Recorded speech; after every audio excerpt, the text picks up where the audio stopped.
Estás escuchando Milenio 3 por Aluka Nanika. Hoy es una noche muy especial. El cambio de hora hace que estemos, o transcurran 3, pero estemos realmente 2. Una noche mágica, una noche donde el espacio y el tiempo se deforma. Una música especial y nuestro deseo de viajar, nuestro deseo de acudir a un lugar de poder, quizá el más importante de todo el mundo. Un lugar secularmente maltratado por diferentes culturas, diferentes hombres de poder. Un lugar donde estoy seguro también todavía hay amor, buenas sensaciones y sobre todo esa presencia cercana de lo sagrado, lo mágico y lo sobrenatural. Y como la radio y la tecnología permite ciertas cosas que siglos atrás serían consideradas magia, me gustaría saber cómo se vive y cómo late uno de los lugares más importantes de la cristiandad, el más importante. Juan Jesús Vallejo, nuestro compañero en vivo y en directo, plena noche, no sé cómo estará. Juanje, bienvenido, buenas noches. Shalom, Iker, ¿cómo estás? Buenas noches. Voy a pedirle a Noel Calero, nuestro compañero comandante de la nave del misterio, que quite la música. ¿Qué se puede escuchar? ¿Dónde estás? Ahora mismo estoy, perdona que hable así de bajo, si en algún momento me echan, le digo a los oyentes, o me cortan, intentan cortarme, no os preocupéis que yo seguiré hablando, pero no sé si me van a echar de donde estoy ahora mismo. Estoy justo en la entrada de la iglesia del Santo Sepulcro, en Jerusalén. A mi izquierda, justo está en el bordo de una ceremonia griego ortodoxa que se está celebrando justo encima mía.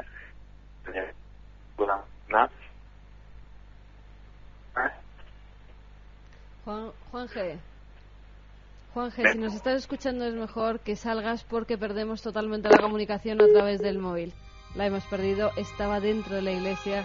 Qué pena, la tecnología en este caso ha permitido el milagro durante unos segundos. Carmen, tú me hacías un gesto, ha sido simplemente una cuestión puramente sentimental, ¿no? De, bueno, el vello de los brazos poniéndose de punta, porque sí. Juanje estaba con el micro, con el teléfono en este caso, intentando a las 2:09 de la madrugada allí escuchar y seguir una ceremonia ortodoxa. Imaginaos la potencia que tiene todo esto en el lugar, Carmen, donde dicen que está enterrado uno de los hombres más importantes de toda la humanidad, Jesús de Nazaret. Me dice Alberto Granados desde el control que Juanje Vallejo, que está grabando para las cámaras de Cuarto Milenio, pero desde luego también, como es lógico, haciendo de cronista excepcional en un lugar importante para Milenio 3. Están pasando muchas cosas últimamente en Jerusalén. Desde luego, hay quien piensa que no es un lugar recomendable en estos momentos. Pero nuestro compañero es un compañero que busca la esencia del misterio. Y estoy seguro que las sensaciones suyas personales también han sido muy fuertes, ¿verdad, Juanje? Compañero, ¿estás ahí? Hola, buenas noches, Shalom, Iker. Sí, ya recuperé la cobertura. He salido, estoy justo en la puerta de la iglesia de Santo Sepulcro. Creo que los oyentes pueden oír los cánticos de los griegos ortodoxos que tengo justo enfrente mía ahora, en lo que sería el monte del Calvario. Perfectamente, Juanje. Nos llega ahora la comunicación perfectamente. Perfecto, de aquí no me moveré entonces para que no haya ningún problema de comunicación. Y bueno, pues estoy viendo una ceremonia a unos 5 metros de distancia, una ceremonia de los griegos ortodoxos justo en el lugar donde hace más de 2000 años se crucificó a Jesucristo. Está enterrado ahí, exactamente. Hay muchas teorías, muchas polémicas, libros a favor y en contra, promesas que mucha gente ha hecho para llegar hasta allí, pero el Santo Sepulcro sigue siendo un lugar absolutamente de poder, como decíamos. ¿Qué se siente, Juanje? ¿Qué siente una persona, un periodista que acude hasta allí en un tiempo convulso como está ocurriendo ahora y se encuentra de repente en esta madrugada con una ceremonia, pues con toda la iconografía, ¿no?, que tiene la Iglesia Ortodoxa? Sí, además no me esperaba ni siquiera que estuviera hasta bien, ¿no? Obviamente. Hombre, llevo 48 horas, Iker, de mil sensaciones. De un lado, lo primero que pienso cuando he conocido Jerusalén es que si alguna vez Dios existió y Dios pisó la tierra, la pisó aquí. Eso no me cabe ninguna duda. Cuando ayer hice, por ejemplo, la Vía Dolorosa con los católicos, con los padres franciscanos, mientras oía de fondo el canto del muecín, y a los 10 minutos me crucé con un grupo de ortodoxos judíos, pues imagínate la mezcla de sensaciones que vienes en apenas 15 minutos, ¿no? Entonces, quizás no existe ningún lugar tan sagrado como este. Respecto a lo que es el Santo Sepulcro en sí, digamos, bueno, que es uno de estos pequeños focos de fe que hay aquí en Jerusalén. En concreto, lo que se vive aquí es la pasión y la muerte de Cristo, por lo cual durante todo el día, esta mañana hemos estado toda la mañana el equipo de Cuarto Milenio rodando la iglesia de Santo Sepulcro. Ayer tuve que perder toda la mañana para pedir los 3 permisos a las 3 iglesias que llevan la iglesia, tanto a los armenios como a los ortodoxos griegos, como a los católicos, los 3 permisos para poder entrar aquí a filmar. Y hoy ha sido impresionante, pues bueno, por toda la peregrinación de gente desde africanos, asiáticos, europeos, que atraviesan la puerta del Santo Sepulcro, la iglesia donde supuestamente se enterró a Jesús de Nazaret. Lo primero que hacen todos conforme entran es besar la losa donde se ungió el cuerpo de Cristo, donde se lavó y se le ungió de los ungüentos que le purificarían su cuerpo para pasar al más allá. Luego suelen subir al monte del Calvario, que está encerrado acotado, digamos, por las paredes del templo, el lugar donde se clavó la cruz de Cristo. Y lo último que se va es un poco más a la izquierda, luego se va hasta lo que sería el Santo Sepulcro en sí, que es el lugar donde descansó el cuerpo de Jesús de Nazaret. Realmente en esta parte de Jerusalén, en la parte en la que estoy yo ahora mismo, dentro de la muralla, dentro del barrio antiguo, lo que más se siente con diferencia es el fervor cristiano en general, no católico, sino cristiano en general, porque ya te digo, vienen ortodoxos griegos, armenios, ortodoxos también sirios, coptos egipcios, o sea, todo el día, 24 horas, un peregrinar constante de gente. Y bueno, también lo que hace que un periodista reflexione aquí, sea creyente o no, sea cristiano o no, es que hace 2000 años, y es verdad que por estas calles, por las que yo estoy ahora mismo andando, pues caminó un hombre que fue capaz de cambiar la historia del mundo.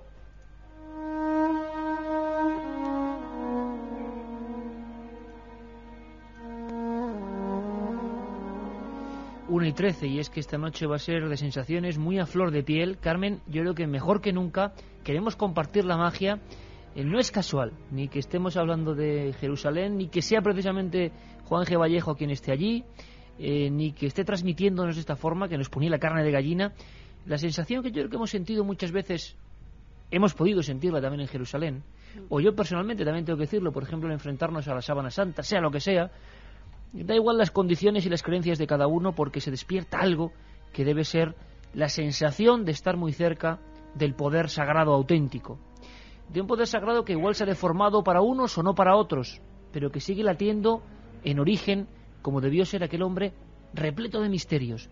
7640, Carmen, porque hoy podemos hablar con Juanje de lo que está investigando y de un tema que siempre es fascinante, que siempre está en actualidad, que siempre que su cara, que su rostro, 1000 veces pintado, 1000 veces interpretado, sale en la portada de un libro, sale en un lugar, es éxito. Y es éxito no porque sí, sino porque después de 2000 años seguimos preguntándonos ¿quién fue ese hombre?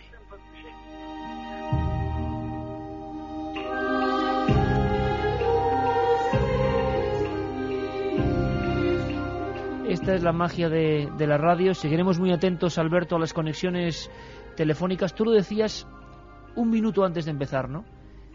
Que miles de personas estén sintiendo cosas muy especiales, escuchando a Juanje desde el Santo Sepulcro, es magia pura, ¿eh? Sí, desde luego la radio nos sigue ofreciendo ese espectáculo que yo creo que pocos medios tienen a su alcance, ¿no? Yo creo que además, fíjate, es muy curioso porque creo que en Jerusalén, ahora nos lo comentará Juanje, es una hora más tarde, o sea que allí son las 2:15, y fíjate, una ceremonia religiosa, ¿no? Yo creo que en esta vorágine que nos vemos en las grandes ciudades, cada vez nos vamos yendo hacia otra vida, y esa vida un poco de tradiciones de religión se queda aquí en Madrid. Seguramente a las 2:15 podrás encontrar de todo menos una ceremonia religiosa, ¿no? Efectivamente. Carmen, lo decimos 7640 porque habrá muchas preguntas sobre Jerusalén, sobre Jesús, sobre los restos de Jesús. Vamos a hablar de las supuestas tumbas, por ejemplo.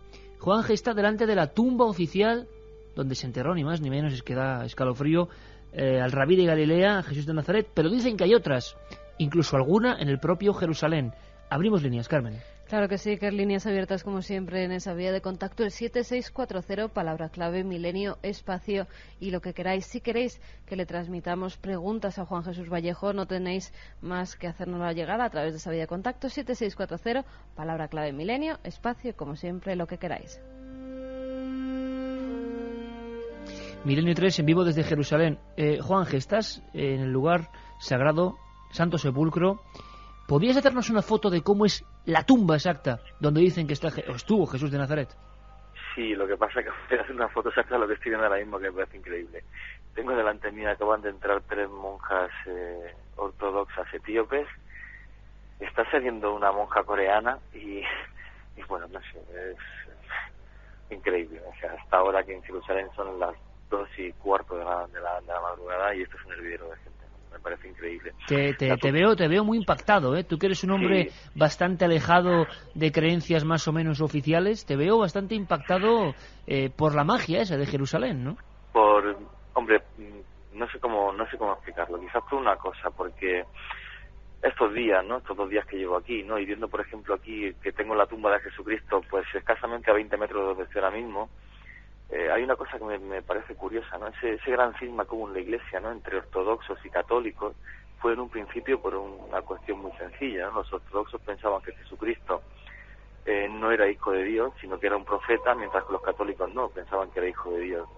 Entonces, cuando estás aquí y por encima de eso ves la fe de unos y de otros, llámese el credo que tengan cada uno el que quieran, te das cuenta que lo importante no era si este hombre es hijo de Dios o no, lo importante fue el mensaje de Dios, ¿no? Y miles de personas hoy le siguen siguiendo y yo ya te digo, no de ver gente ahora mismo pasar por delante mía, ¿no? ¿Cómo es el sitio exactamente? Porque mucha gente, Juanje, no sabrá exactamente cómo es la tumba.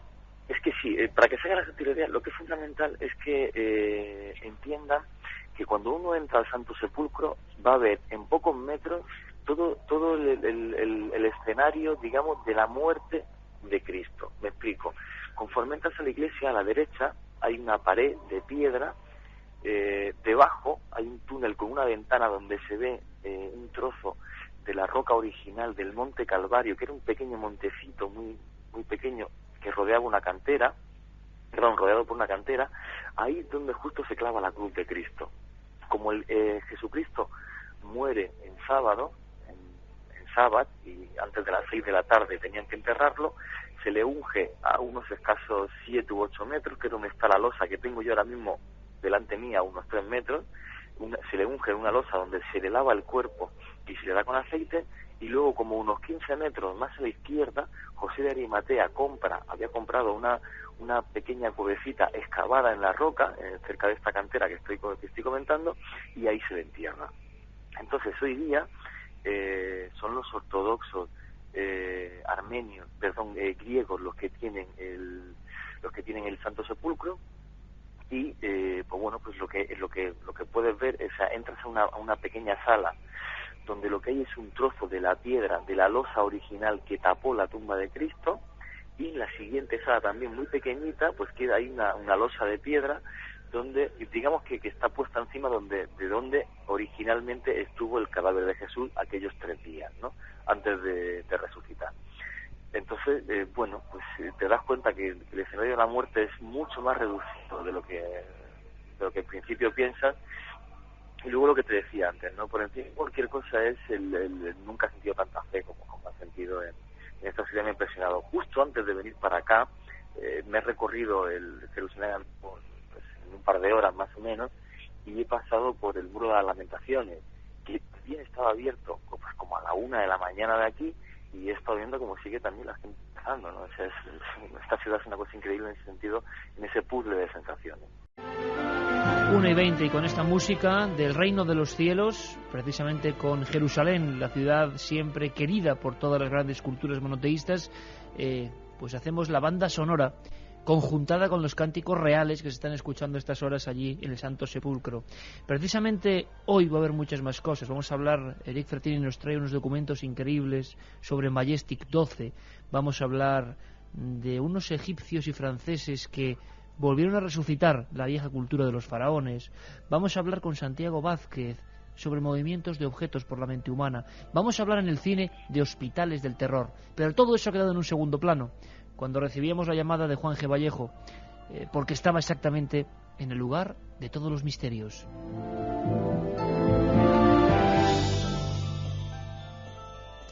Tumbas de Jesús, diferentes sitios. Por cierto, mucha gente también habló del llamado síndrome de Jerusalén, de una especie de conversión hacia el misticismo, de personas que eran totalmente alejadas de la creencia religiosa, y que estando, casi siempre ocurrió, o se habló de esto en los medios con mayor o menor rigor, de que mucha gente que no creía en nada, incluso ateos, agnósticos, en una visita a Jerusalén por diversos motivos, en el lugar donde está Juan G. Vallejo, sufrían una especie de conversión o una especie de sensación de ser inundados por una fe, por un poder, por lo que queréis llamarle, y volvían a ser, si nunca lo fueron por vez primera, o si no volvían a ser personas religiosas, personas que latía en su interior el mensaje ese muy primitivo.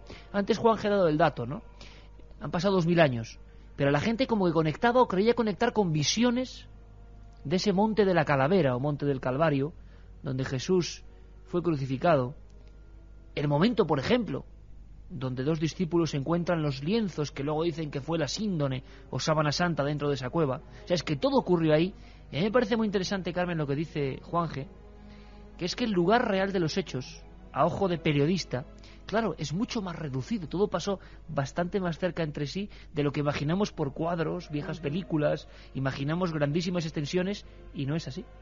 No, de todas formas es que ese, no sé si lo llamaron síndrome de Jerusalén, se podía haber llamado cualquier otra cosa, es el ambiente que te invade cuando estás en estos sitios. Eso es lo verdadero que pasa cuando una persona se adentra en lugares muy fuertes del cristianismo, por ejemplo, como es el lugar en el que está Juan Jesús Vallejo, o cuando tienes a pocos centímetros de ti la sábana santa. En ambos lugares yo he visto una cosa que no he visto en otros sitios donde presuntamente se aparece la Virgen o donde los fieles están rezando porque crean que hay un milagro. He visto personas de todo sexo, de toda edad, de toda religión y sobre todo de toda creencia llorar ante la sábana santa, por ejemplo, esa sábana que dicen envolvió el cuerpo de Jesús, y ante el Santo Sepulcro. ¿Te acuerdas de esa imagen de cientos de personas arrodilladas pasando por encima de esa losa que hay a la entrada de la iglesia donde se ungió el cuerpo de Jesucristo, pasando los pañuelos, las prendas de ropa y guardándolas para sí como si fuera una verdadera reliquia, como si verdaderamente hubieran estado en contacto con el Mesías? Juanje, me adelanto al los montones de preguntas que hay de oyentes que de alguna forma quieren hacer el viaje mágico y estar también en Jerusalén. ¿Qué es lo que más te ha impresionado, lo que te ha puesto la carne de gallina, aparte de lo que estás viviendo ahora, en tu viaje a la ciudad sagrada? Hombre, ya te digo, llevo 48 horas sin parar de tener sensaciones, ¿no? Quizás, como te comentaba antes, las reflexiones que se hacen aquí, no sé si he llegado a comprender eso que bien decía Carmen, ¿no? El síndrome de Jerusalén. Yo soy, sabéis, no soy ni católico ni cristiano, sí soy agnóstico y estoy convencido de que hay algo por encima de nosotros, de que existe un Dios, ¿no? Aunque no existirá el Dios de los judíos, de los musulmanes, de los ortodoxos, o no sé cuál será, pero sí estoy convencido de que existe algo por encima de nosotros, ¿no? Pero ya te digo, es un lugar que impresiona en mil sentidos y mil sensaciones. ¿Por qué? Muy sencillo, porque también cuando paseaba por los muros de Jerusalén no podía dejar de pensar cuántos cadáveres tenía debajo de mis pies por culpa del nombre de Dios, ¿no? Oye, Juanje, es una ciudad, claro, de mucha fe, pero de mucha sangre y de mucho dolor, efectivamente, concentrado como en ningún otro lugar del mundo. ¿Será también es un catalizador de sensaciones? Si la energía existe y es diferente, que dos energías más fuertes, la del amor, la fe y el dolor, ¿no? Juntas ahí. Es una contraposición total y absoluta, o sea, porque de un lado estás viendo que hay gente con un sentimiento de fe, que es lo más loable del mundo, ¿me entiendes? Gente que viene aquí, yo esta mañana que estaba en Santo Sepulcro como unas 5 horas, pues he encendido una vela por una promesa que tenía, ¿me entiendes? Y durante 5 minutos, pues también he intentado sentir un poco, pues digamos, esta fe, ¿no? Te avisamos también que se te iba a remover todo, incluso la fe, cuando visitaras esos lugares santos, ¿te acuerdas, Juanje? Sí, es cierto que lo decía, yo que nunca había estado aquí y que, se está en muchos lugares del mundo y a nivel arqueológico, hombre, mucho más, incluso más impresionante que que a nivel de sensaciones, estoy en una pila energética, digamos, increíble, ¿no? Y yo sabéis que no soy una persona a hablar de energía ni de ese tipo de historias, pero bueno. No, pero lo que es. Y, sí, el que no tenga aquí, claro. Sí, el que no tenga aquí sensaciones es un adoquín, ya te digo, o sea, fíjate, te lo digo así, claro, fíjate que estoy en la puerta, pero justo ahora mismo en el dintel del Santo Sepulcro, al lado de la ceremonia ortodoxa, no sé siquiera, llevarán como 2 horas, no paran, ya te digo, rezar y no para de entrar esa gente. Es algo increíble. Escuchamos ahora mismo estos ecos que son también tremendos. También es que esta noche del sábado se celebraba, también durante todo el sábado se ha celebrado la Anunciación. Tal vez por esas celebraciones son en honor a la Anunciación, porque vamos, es una celebración cristiana muy importante. Vamos con las preguntas que quieren hacerle a Juanje muchísima gente, imagino, comentarios, porque no todos los días se tiene a un periodista familiarizado con el misterio en ese lugar donde lo que tenemos todo claro es que se remueven cosas, ¿no? Uh-huh. Hay cosas en perpetuo movimiento constante desde hace 2000 años. José desde Ontillén te dice, Juanje, ¿paz y relajación ahí dentro? Uf, madre mía, qué pregunta. Cuando estoy Buena aquí, pregunta. Sí, cuando estoy aquí dentro, sí. O sea, dentro del Santo Sepulcro sí, porque toda la gente que viene aquí, digamos, viene con una sensación de dejar cruces y lastres atrás y empezar muchas cosas nuevas en su vida, ¿no? Es una cosa que se palpa. Por ejemplo, cuando pasas al lado del Monte Calvario y entras a la antigua cantera donde supuestamente se encontró la auténtica cruz de Cristo, pues Santa Elena del siglo IV, en el que estaba hace un ratito, verás que está toda la pared llena de la cantera, está llena de cruces talladas, de peregrinos que llegaron aquí e intentaron dejar su cruz con ese gesto. Entonces, cuando estoy en el Santo Sepulcro, sí que he tenido una sensación de gente que viene buscando la paz, cada uno con su intención y con el peso de su alma, digamos, ¿no? Pero en cambio, ya te digo, cuando paseo, por ejemplo, he paseado por las murallas de Jerusalén, las murallas de Jerusalén, que son preciosas, no dejan de ser una muralla y una construcción militar y defensiva, y no dejas de pensar, Dios mío, yo piso debajo de estas murallas, pero cuántos ríos de sangre ha habido aquí durante las 12 cruzadas, si no recuerdo que hubo, y durante tantísima guerra, ¿no? Y con tantos muertos en nombre de Dios, y tanta gente que sigue muriendo en nombre de Dios en Oriente Medio, por desgracia, ¿no? Con tantas guerras que ha habido. Entonces, es esa sensación encontrada, ¿no? O enfrentada, ¿no? De estar aquí, por ejemplo, y ves que gente que viene en son de paz, ¿no? O como estaba hace 2 horas en el Muro de las Lamentaciones, y ver cómo los judíos van a rezar pues también haciendo los papelitos, esas ofrendas y pidiendo cosas que seguramente son total y absolutamente bondadosas y loables a su Dios, ¿no? Y de vez en cuando, pues eso, sales un pelín fuera de este mundo tan religioso y tan solamente espiritual y te asusta, ¿no? El cómo se puede pasar de ese estado de paz y bondad a coger un arma, ¿no? Y eso es lo que hay veces que asusta aquí en Jerusalén, y que si reflexionas sobre ese punto, pues te llega, digamos, un poco a asustar también.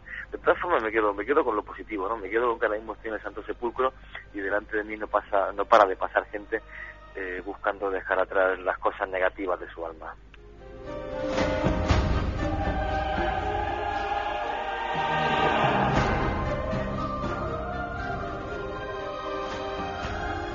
Un 29 carrusel de sensaciones, desde luego. Seguimos ahora con más preguntas, Carmen, pero una que se repite por unificarla es la de si hay más tumbas de Jesús. Uh-huh. Hay quien dice, muchos oyentes de 7640, que hay otras tumbas, ¿no? Sí, incluso nos preguntan si ha visitado ya la tumba del Jardín, nos lo decía Andrés desde Málaga. Antes de eso, antes de que nos conteste Juanje y que nos hable un poco también de esas polémicas con la tumba de Jesús, menuda descripción, ¿no? Entre el dolor, las murallas y la fe interna. Yo creo que es una perfecta crónica, muy emotiva, muy emocionante, que estamos viendo y haciendo en vivo, que como decía Alberto, es la magia de la radio. Oye, Alberto, por cierto, vamos a hacer una mínima ficha. Tumbas de Jesús, polémica con este asunto, polémica que libros y bestsellers han vuelto a poner de moda. Pues sí, porque se ha escrito mucho sobre la muerte de Jesús y obviamente se barajan varias versiones sobre dónde estaría enterrado el Mesías, aunque podemos comentar las dos más importantes. Una de ellas la planteó Andreas Faber-Kaiser en su libro Jesús vivió y murió en Cachemira, donde se expone la posibilidad de que Jesús, después de ser curado de sus heridas causadas por la crucifixión, partiera hacia el este, llegando a Cachemira, donde intentaba encontrar las 10 tribus perdidas de Israel. En Cachemira comenzaría una nueva vida y ya con muchos años encontraría la muerte de manera natural. Su tumba la sitúan en el sector Kanyar de la ciudad de Sinanag, capital de Cachemira, en una cripta conocida por el nombre de Rozabal. Cuentan las leyendas, tradiciones y textos antiguos que el rey de Cachemira, cuando supo de la existencia de Jesús, le ofreció 50 mujeres para que se hicieran cargo de él y le cuidaran. El Mesías en un principio rechazó el ofrecimiento, aunque se cuenta que terminó aceptando e incluso tomó una mujer con la que presuntamente tuvo varios hijos. La otra versión sobre el enterramiento de Jesús sería la de la llamada tumba del jardín. Al parecer, a finales de 1800 se descubrió en Jerusalén un lugar donde muchos estudiosos aseguran que podría haber sido enterrado Jesús. Se trata de un jardín del siglo I donde hay un humilde sepulcro tallado en la pared de una roca. A la entrada tiene una marca que puede corresponderse con la gran piedra que cerraba la tumba. También hay tallado una especie de altar donde los primeros cristianos conocedores del lugar hacían sus oraciones. En el mismo lugar se encuentran varias tumbas de judíos pudientes. Cerca del jardín hay un cerro que sería el lugar donde, según la Biblia, Jesús fue crucificado.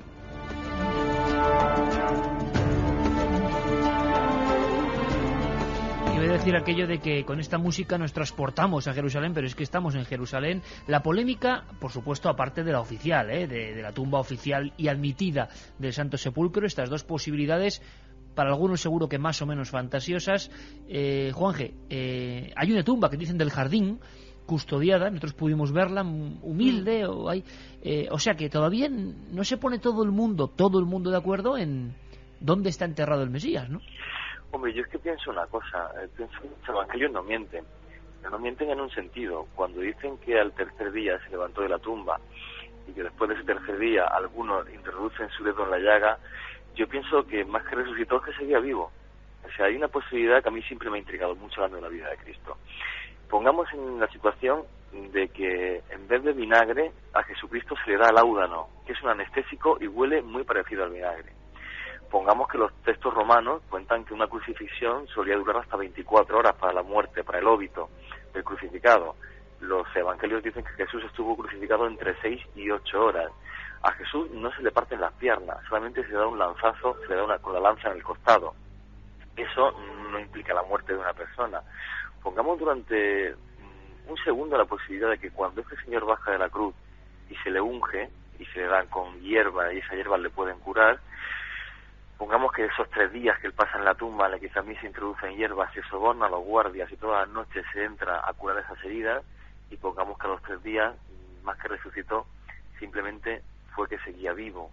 Y pongamos además que es que ese señor huyó de Jerusalén y acabó, como bien decía antes Alberto, quizás en Cachemira, aunque eso lo podemos explicar mejor.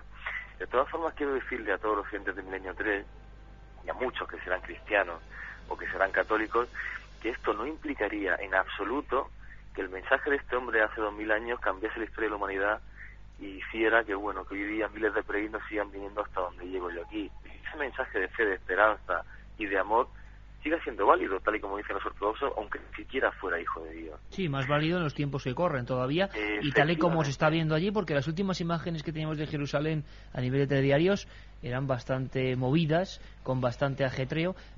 Cuidado, quiero hacer aquí a la 1:34 un llamamiento en el sentido de que estamos tocando asuntos que son muy polémicos, que seguramente para mucha gente incluso de fe muy acendrada sean desagradables de escuchar. Lo hemos tocado en alguna ocasión y es con todo el respeto. Son teorías que se han escrito en diferentes libros, desde los que opinan que todo es tal y como se cuenta de pe a pa, ¿no?, en los evangelios, hasta quien dice, porque historiadores hubo en el siglo XIX varios que creían que no estaba probada la existencia de Jesús y otros que sí. Yo personalmente creo que está bastante probada la existencia de Jesús de Nazaret, pero luego cada uno que interprete, como siempre en este programa, libremente. Vamos con un racimo de preguntas, de cuestiones, pues directamente, como si fuera un buen deseo, hasta Jerusalén. Les estamos mandando por la tecnología desde este ordenador que nos llegan a través de los teléfonos hasta Jerusalén. Curioso. Yo era ateo hasta que visité la Catedral de Toledo, así que imagino lo que se siente en Jerusalén. Jesús murió en viernes y a las 3 la separación con los ortodoxos fue porque estos no creían que el Espíritu procediera del Padre y del Hijo, sino solo del Padre. Qué suerte, Juanje. ¿Hay turistas en la zona? Quiero ir a esa ciudad santa algún día. ¿Hay peligro real si viajo este verano? Nos pregunta Rigo desde Getafe. Peligros, Juanje. La situación política siempre, pues como una falla, ¿no?, a punto de estallar en cualquier momento. Sí, pero yo no te digo, si ahora mismo se ve o se vive un momento de tranquilidad total. Es posible, por ejemplo, que en Jericó haya habido algún incidente, o en la parte de Gaza o Cisjordania, pero yo veo Israel completa absolutamente seguro, ¿no? Aparte también tengo que darle las gracias tanto al Ministerio de Turismo israelí, que es el que me ha invitado, tengo la línea aérea Selal, ¿no?, por haberme traído hasta aquí. Entonces pienso que la situación es tranquila, ¿no?, y que, bueno, no te puedo decir también otra cosa porque ten en cuenta que he trabajado, lo sabes, en muchos países y en países donde había una guerra real, ¿no?, como por ejemplo el caso de Colombia, la guerrilla y la FARC. Entonces pienso que bueno, que se puede viajar prácticamente a cualquier lugar del mundo hoy día teniendo las mismas precauciones, y Jerusalén y Israel es otro sitio exactamente igual. No hay por qué tener miedo, ¿no? Hay que venir con un mínimo de precauciones y ya está. También le digo a todos los clientes del Milenio 3 que una vez que pongas el pie aquí en Jerusalén, se te va a olvidar todo lo que has visto en el telediario la semana antes o incluso los años anteriores. Oye, Juanje, ¿has visto en la Vía Dolorosa? Hay una teoría, ¿no? De la auténtica Vía Dolorosa ha estado dicen, unos metros por debajo, se puede visitar por los subterráneos, pero hay una zona que impactaba mucho, que era donde dicen que Jesús puso su palma de mano abierta, ¿no? Sigue venerándose este lugar y imagino que sigue llamando la atención porque es una de las pocas huellas, porque hay varios libros que se llaman las huellas de Cristo, ¿no? Las huellas de Jesús, porque mucha gente quiere ver qué elementos físicos quedan de Cristo y el gran dilema es que quedan pocos, ¿no? O lo que quedan son apenas señales perdidas, ¿no? Sí, claro, el problema que hay aquí en Jerusalén es que es como un tremendo laberinto acotado por murallas, como le contaba a los oyentes, pero todos los elementos están superpuestos. Para que nos hagamos una idea, el monte más elevado del mundo, que es el monte Moriah, donde queda el único trocito del antiguo templo de Salomón, que es conocido como el Muro de las Lamentaciones. Perdona, me tengo que apartar porque un sacerdote que acaba de salir y está besando la columna de la entrada. Como os decía, el monte Moriah pues tiene este trocito del templo de Salomón que queda, que es el Muro de las Lamentaciones, y a escasos 100 metros está la explanada de las mezquitas, donde está el domo de la roca desde la que supuestamente Mahoma ascendió a los cielos, y la misma roca donde Abraham estuvo a punto de matar a su hijo y Yahvé le cogió la mano para que no la asesinara. Y a escasos 300 metros está el Santo Sepulcro. O sea, esta ciudad está tan condensada de elementos que es muy difícil saber incluso pues cuáles a día de hoy pueden ser auténticos o no. Interesante reflexión. Claro, pero que también los estudios arqueológicos que se han hecho en la zona, por ejemplo, la excavación del túnel de los Salmoneos, que para que la gente que no siga me entienda, es la continuación del muro de las Lamentaciones, han demostrado científicamente que efectivamente en el túnel de los Salmoneos quedan todavía partes del suelo que pisó Jesucristo hace 2000 años. Y eso es algo que la ciencia nos ha demostrado. Por ahora, nosotros recordamos, Juanje, porque estuvimos en esos túneles, donde hay libros, meten libros. En la parte de los hombres, sí, porque la parte de las mujeres, el Muro de las Lamentaciones está separado por una especie de muro entre los dos. En el lado izquierdo están los hombres y en el lado derecho están las mujeres. Y el único túnel está en el lado de los hombres que vosotros pudisteis entrar. Con la gente leyendo. Yo, en cambio, lo que vi en el lado de las mujeres era como una pequeña biblioteca, una estancia más bien, donde las madres estaban con sus hijos. Eso sí, todo el mundo escribía en un papelito mensajes. Y esos mensajes, Iker, se ponían entre las piedras del Muro de las Lamentaciones. Son los deseos que pides para que se cumplan. Y yo pediría a Juanje que en nombre de Cuarto Milenio, mañana o cuando pudiera, dejara uno de esos mensajes entre las piedras del Muro de las Lamentaciones. Mañana. Oye, antes de hablar de esos que hablaban de que Jesús quizá, ¿en qué se basaban los que dicen que no estuvo allí o que no pudo pisar esas piedras? Carmen, más que en una rápida barrida por lo que está preguntando la gente. ¿Qué inquieta más a la gente de Jesús de Nazaret y de la ciudad que le vio morir? José desde Estepona nos dice: ¿cómo transmitís la magia? Es alucinante. Nunca he sentido tanta paz interior. Qué bello estar allí. Juanje, la fe cristiana se fundamenta en la resurrección de Cristo. No tengas dudas de que eso fue así. Hola amigos, yo misma he experimentado una curación milagrosa. Fue una quemadura en el rostro. Tal vez pueda hablarse de un síntoma de Asís. Al parecer esto le ocurrió en Asís. Oviedo se enorgullece de ser custodio del rostro de Jesús, el santo sudario. Lo que estáis diciendo es totalmente cierto. La síndrome emite una fuerza impresionante, fuera de lo común. No soy creyente, pero la he visto y me conmovió, nos dice Paco desde la línea. Amo Jerusalén, ahí soy judío, cristiano, musulmán, porque en sus calles soy tan solo un hombre frente a Dios. Jamás sentí tanta fuerza supuesta del sol, es soberbia. La puesta de sol nos habla. Hola a todos, soy Ana, por favor. Juan, expresa en mi nombre mi más sincero amor. Gracias. Muchas emociones, lo estamos viendo, lo estamos sintiendo, y quizás porque hay lugares Desgraciadamente muchas veces nos centramos en los lugares de poder que tienen elementos de misterio, muchas veces negativos, muchas veces que atraen los fenómenos paranormales, son los que en ocasiones son protagonistas de este programa o de Cuarto Milenio.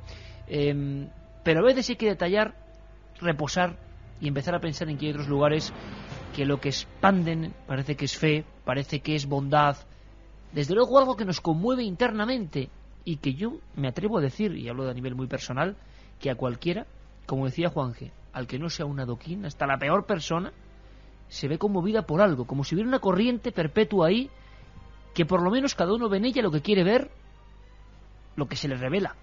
Pero no nos cabe duda de que ahí pasó algo asombroso que cambió la historia de los hombres. Por cierto, ese hombre ha sido incluso puesto en tela de juicio. Yo no quiero hacer polémicas, pero vamos a hacer otra ficha, Alberto. Vamos a comentar en qué se basaban o qué decían aquellos que fueron a la contra diciendo que Jesús no existió. Y esto no es ninguna herejía, sino una investigación científica en su día que se hizo. Hablar ahora de esto con Juan G. en Jerusalén y demás, sé que me voy a llevar la antipatía de la audiencia. Por eso pero bueno, hay los que dicen esta teoría que parece que va tomando forma después de la publicación por parte de Emilio Bossi de 5 libros precisamente con ese título, Jesucristo nunca existió. Para hacer efectiva esta teoría, nos habla, por ejemplo, que en ninguna obra de los filósofos de la época se menciona para nada la vida y milagros de Jesús. Filón, muerto hacia el año 50, no lo menciona. Tampoco Josefa, que nació en el año 37, o Justo de Tiberíades, que compuso una historia hebrea desde Moisés hasta finales de los años 50. Plutarco, nacido 50 años después de Cristo, un gran historiador, que tampoco lo menciona. La misma ignorancia hacia la vida de Jesús se produce también hacia la de los apóstoles y no existe ningún documento de la época que avale su existencia. Los propios personajes históricos que se supone que compartieron vida con Jesús, como Pilatos, Hanán, Caifás o Herodes, tampoco hablan ni escriben sobre la existencia del Mesías. También el autor de esta teoría nos habla de que existen numerosas contradicciones y omisiones entre los 4 evangelistas. Por ejemplo, Mateo y Lucas dan distintas versiones de la genealogía de Jesús. Y por último analiza diferentes culturas y religiones y señala que la figura de Jesús, o muy parecida, aparece en otras culturas y religiones con diferente nombre, pero la vida muy parecida. Esa es la ficha, lo que dicen algunos especialistas como Emilio Bossi. Yo personalmente no estoy de acuerdo, pero bueno, a la audiencia tampoco le tiene que importar o no importar, porque podríamos hablar de Flavio Josefo y de tantos otros documentos donde se habla de Jesús. Lo que es cierto e innegable es que hay demasiado poco y por eso los misterios crecen. Quizás esa es la gran sensación, ¿no, Juanje? Que este personaje tan importante, y yo creo que también lo importante es el mensaje, pero aparte su propia vida sigue estando envuelta en misterios que siguen fascinando a la gente precisamente por eso, porque no está nada demostrado ni dejado de demostrar. Todo como en un umbral, casi como hecho adrede, ¿no? Sí, yo lo que sí pienso desde el punto de vista histórico, cierto es que solamente hay 2 textos contemporáneos sobre la vida de Jesús que hablan de él. Son 2 textos latinos que hablan de él casi más como un revolucionario que no como un mesías, ¿no? Pero también fue gente la que escribió esos textos que no estuvieron cerca de él, ¿no? De todas formas, el legado que dejó y la gran cantidad de testimonios de gente que le vio y la gente que contó su vida, que aunque haya, digamos, cierta controversia en algunos episodios puntuales de lo que vivió y de lo que le pasó, yo creo que por encima de cualquier cosa Jesús de Nazaret sí que existió y para mí está clarísimo. Y sí estoy de acuerdo con una cosa, contigo al 120%, ¿no? Y es en que lo importante para mí, por lo menos, ¿no?, que soy agnóstico y que sí que creo que hay algo por encima de nosotros que no entiendo, ¿no?, y que es algo que pone una justicia divina que en esta ciudad se palpa como en ningún otro sitio.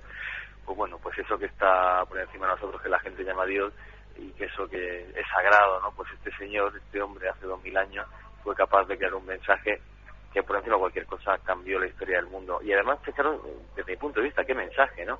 En un tiempo donde la gran civilización, la gran cultura era Roma, pero los romanos se divertían viendo cómo los domingos iban al circo romano, le arrancaba un león la cabeza a un señor. De repente este hombre habla de igualdad, habla de paz, habla de amor, y es capaz de cambiar el mundo.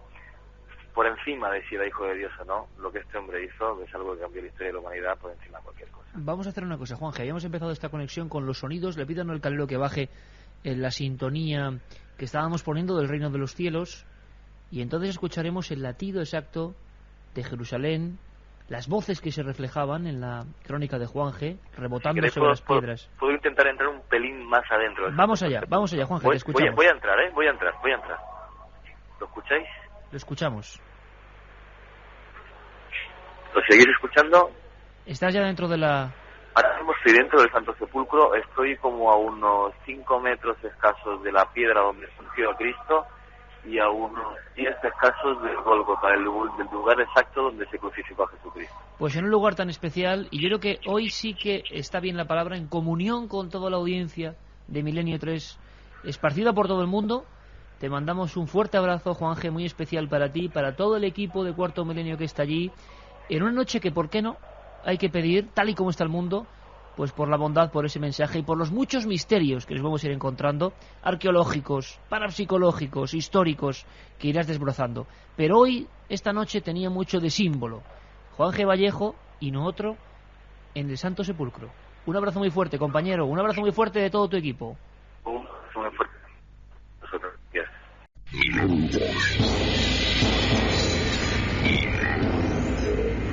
Cadena Ser.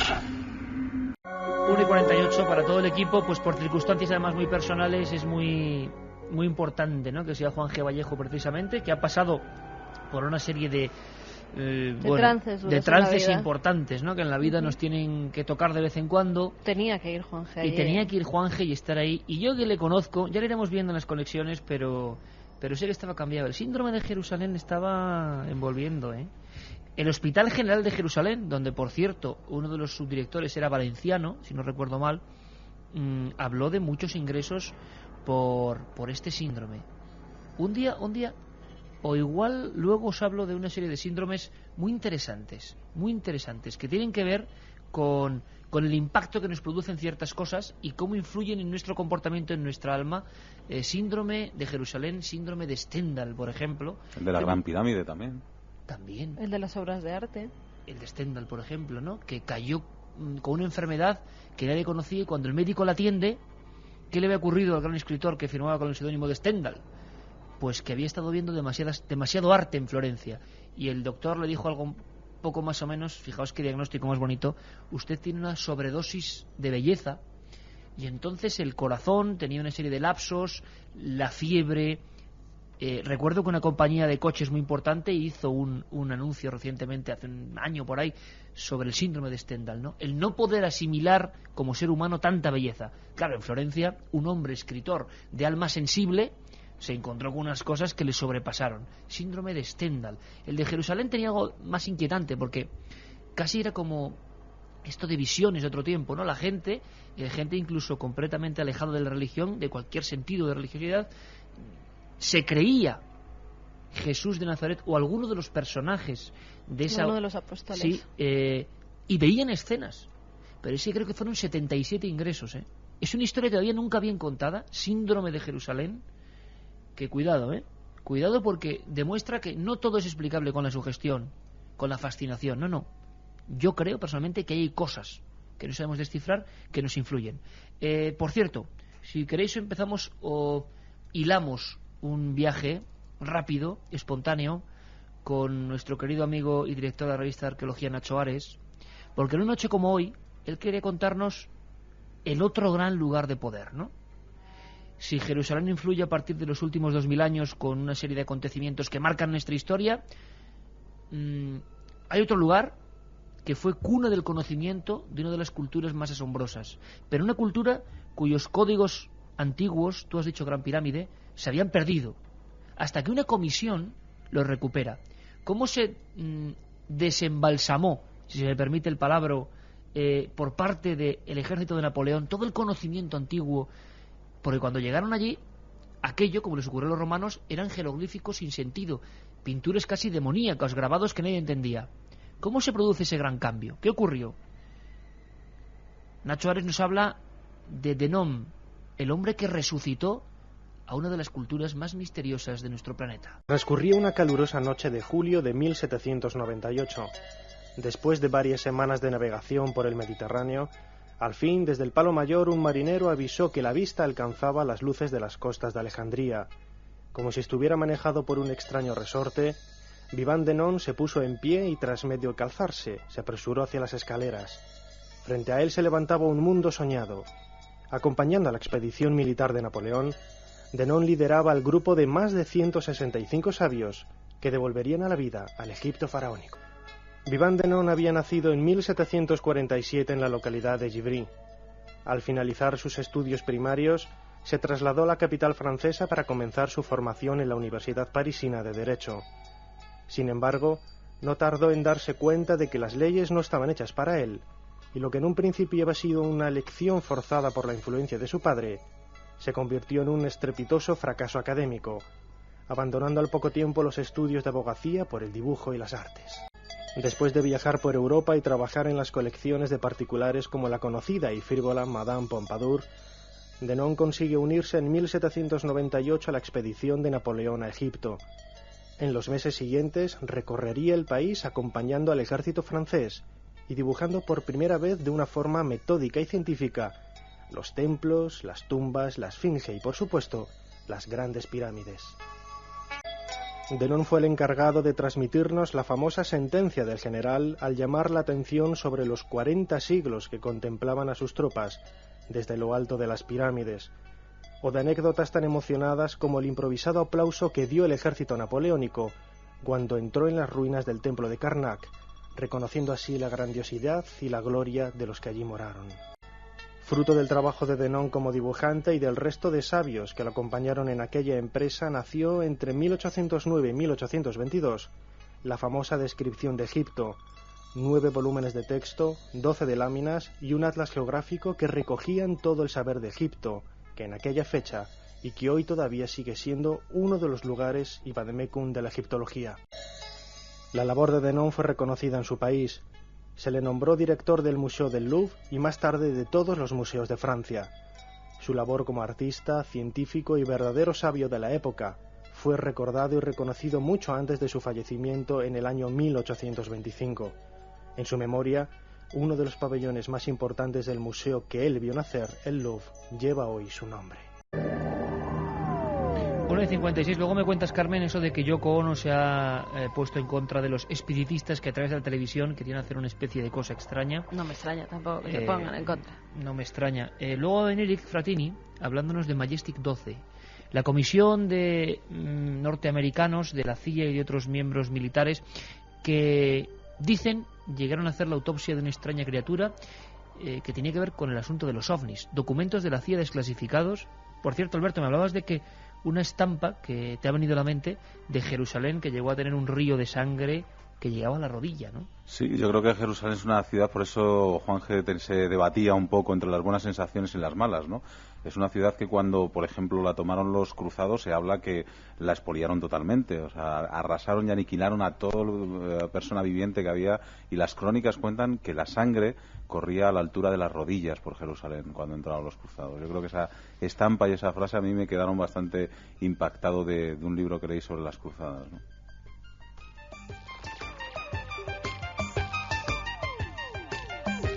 Vamos ya con la de cientos de mensajes que nos llegan a esa vía de contacto, el 7640, palabra clave, milenio, espacio, como siempre, lo que queráis.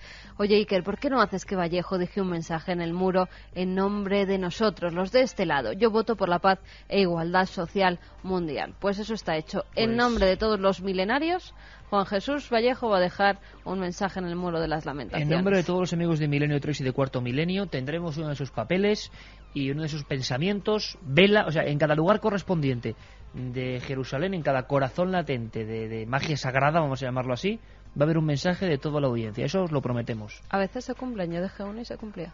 Hola, soy Juan Pedro de Jerez de la Frontera. Me encanta vuestro programa y Jesús está en mi corazón. No creo en los milagros, pero en el Maestro sí, siempre lo seguiré. Bueno, pues el Maestro hizo unos cuantos milagros misteriosos, exorcismos incluidos, que habrá que comentar un día. Enrique desde Jaén nos dice: Jesús puede entenderse como mago al hacer magia, alquimista, agua en vino, druida, dominaba los elementos, y vidente porque predecía el futuro. Muy interesante, exactamente. Cuando habléis de Jesús, hacedlo con respeto. Estáis confundiendo a los pobres de espíritu. Jesús resucitó y ahí está la sábana santa. Bueno, muy bien. Ni la misma Iglesia dice que la sábana santa sea muestra de la resurrección de Jesús. Pero es su opinión y aquí la dejamos reflejada. No creo en los milagros, pero en Jesús de Nazaret siempre creeré. Yo en el 1997 nací de nuevo. Según Jesús le dijo a Nicodemo que era necesario para entrar en el reino de Dios. Desde entonces mi vida cambió. Jesús no fue humano, pienso que fue hijo de los dioses que hoy en día nos siguen visitando. Por ejemplo, el baile del sol en Fátima, nos decía Carlos desde Albacete. Qué bonito, Alberto, porque lo decíamos, siempre que se habla de Jesús, todo se llena de incógnitas, de palabras, de participación, porque también la teoría esa de que Jesús pudo venir de otras culturas, hay quien ve en él una especie de ángel, otros una especie de ángel cósmico, que me refiero. O sea, todo el mundo ve de todo y todo el mundo quiere expresarlo. Esa es la magia de este personaje. Lo dejamos ahí, Carmen, seguimos luego porque no hay tiempo. Que no se vaya ningún amigo, que nosotros continuamos. Así que continuamos, que el 5 de mayo estamos en San Sebastián y el 28 de abril. 28 en Ciudad Real, ¿no? Pero ahora que cambiemos la hora, seguimos una hora más. Hacemos una especie de bucle en el tiempo, absolutamente imposible. Tenía que pasar en la franja de este programa, es lógico. Luego viene Eric Fratini, viene Santiago Vázquez, viene el cine con hospitales y terror, viene la ciencia, vienen las leyendas urbanas, viene alguna cosa que da un poco de escalofrío, sí. Venimos ahora. Milenio 3, Cadena SER. 3 y 5, estas cosas pasan. Aquí hasta las 4, cambio de horario, pero aquí seguimos, Milenio 3. Un montón de cosas, así que hay que ir muy rapidito después de haber visitado y de habernos llenado de la buena energía de Jerusalén. Yoko Ono desaprueba el contacto espiritista hipotético, claro, que iban a hacer una serie de charlatanes, o no sé cómo llamarlos, con su difunto esposo John Lennon a través de la televisión. Pues sí, Yoko Ono, la viuda del ex Beatle, John Lennon, ha desaprobado el proyecto de una cadena de televisión de pago estadounidense que quería contactar con el difunto a través de varios mediums. El representante de Ono ha declarado que la afirmación de la vida frente a la preocupación por la muerte es contraria a los pensamientos que tenía Lennon. Además, añadió que el ex Beatle fue un excelente comunicador del corazón, la mente y el espíritu y que habla todavía directamente a quienes escuchan sus grabaciones, que no hace falta intentar contactar con él por medio del espiritismo. Por su parte, Paul Sharrat, que es productor del polémico programa que se difundirá en el canal In Demand, aseguró que se trata de un intento serio de hacer algo que muchos millones de personas de todo el mundo creen posible. En el programa se podrá ver cómo varios mediums estarán en diversos lugares que de una u otra forma han estado vinculados a Lennon, como el edificio Dakota en Manhattan, donde vivió y fue asesinado en 1980. Paul Sharrat, productor los productores televisivos. En fin, corramos un tupido velo. Porque esto sí que es un misterio, desde luego. Por cierto que en breves instantes va a llegar Eric Fratini, pero es curioso porque estábamos hablando de elementos bondadosos y sin embargo el concepto religioso negativo, por ejemplo del exorcismo, sigue dando que hablar, pero en tinieblas. Para hablar de lo peor del ser humano. Todas las semanas solemos tener uno de estos casos, Iker, que realmente son terribles y cada vez son más continuos. En esta ocasión, 4 miembros de una familia de campesinos de Tolima, en Colombia, han propinado una paliza a uno de sus hermanos en un intento por sacar el demonio de su cuerpo. Rafael Cuellar murió a manos de sus familiares a causa de los golpes con palos que le propinaron estos porque creían que estaba poseído. Ismael Cuellar, hermano de la víctima, perteneciente a una iglesia evangélica y uno de los presuntos asesinos, aseguró que vio la cabeza del demonio dentro de su hermano.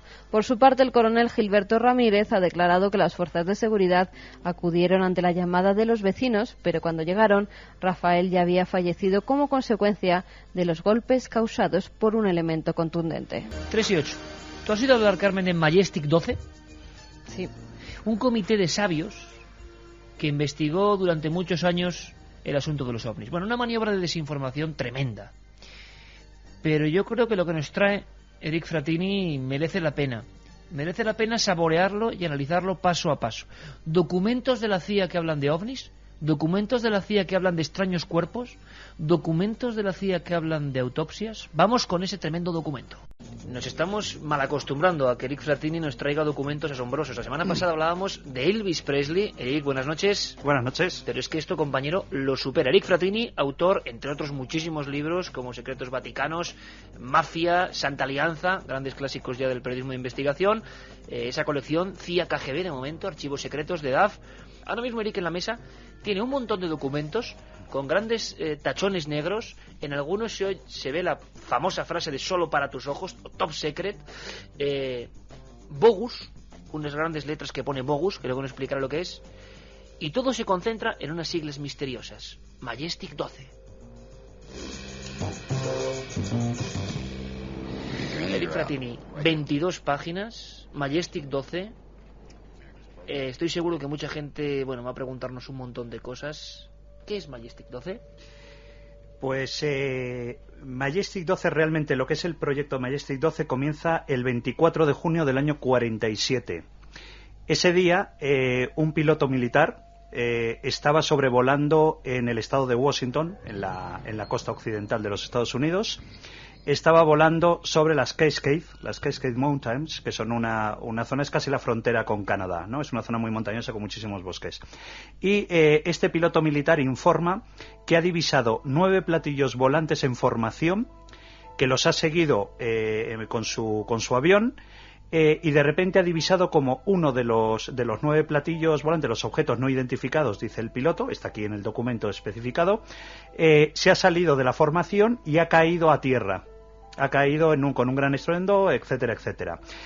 El 7 de julio del año 47, es decir, un mes, casi unos días, unas semanas después del supuesto accidente del platillo volante en las Cascade, el presidente Truman ordena a la CIA, a la recién nacida CIA, le ordena una investigación del accidente.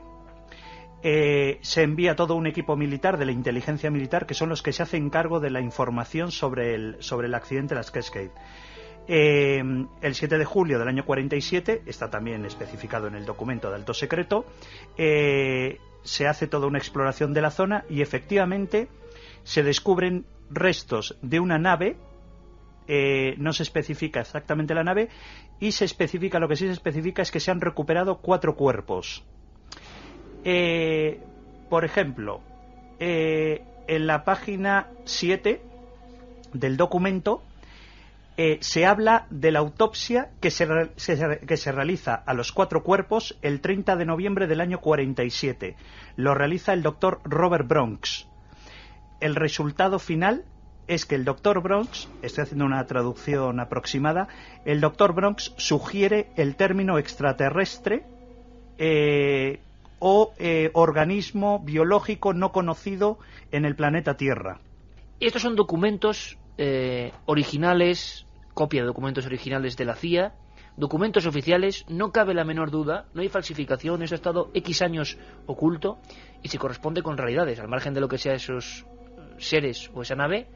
Esto es una investigación oficial, eso no cabe la menor duda. Sí, es una investigación oficial. Además es que esto, a partir de lo que se descubre y de la autopsia que se le realizan a los 4 cuerpos, cuando el doctor Robert Bronx dice que utiliza el término extraterrestre, además aquí aparece extraterrestrial en inglés, el presidente Truman recibe una indicación del Servicio de Inteligencia Militar de las Fuerzas Aéreas de los Estados Unidos recomendando que toda la información referente a los ovnis, a los platillos voladores no identificados, en Estados Unidos sea declarado alto secreto, que es a partir de entonces cuando toda la información sobre avistamientos, sobre accidentes lo famoso de Roswell, todo eso está controlado por la CIA a partir de entonces. ¿Qué hace el presidente Truman? El presidente Truman ordena el 24 de septiembre del año 47, mediante una acta de seguridad nacional, ordena al secretario de guerra James Forrestal, le ordena la creación de un comité de alto secreto llamado Majestic 12. ¿Por qué? El comité estaba formado por 12 altos cargos del ejército, del servicio de espionaje, y por 2 físicos y un experto en sistema de ingeniería aérea. Por ejemplo, por contarte algunos de los que aparecen. Por ejemplo, Hoyt Vandenberg es el famoso jefe de las Fuerzas Aéreas de los Estados Unidos durante la Segunda Guerra Mundial. Formaba parte del grupo del Majestic 12. El almirante Hillenkoetter. El almirante Hillenkoetter fue el primer director de la CIA. Nada más fundarse la CIA, es el primer DCI de la CIA. Gente muy importante. Gente muy importante. Por eso el nombre de Majestic. Por eso lleva el nombre de Majestic. Y 12 porque eran 12 los miembros que formaban el comité ultrasecreto ordenado por el presidente Truman, el presidente de los Estados Unidos. ¿Qué fue de aquella nave? ¿Qué fue de aquellos cuerpos? Hay un documento que tiene aproximadamente unas 290 páginas que te hace una revelación bastante importante, bastante interesante. Los restos del platillo, del supuesto platillo volante, fueron enviados unas partes a una base de los Estados Unidos, una base ultrasecreta de misiles en Arizona, donde se dice que todavía ha permanecido todavía, está ahí.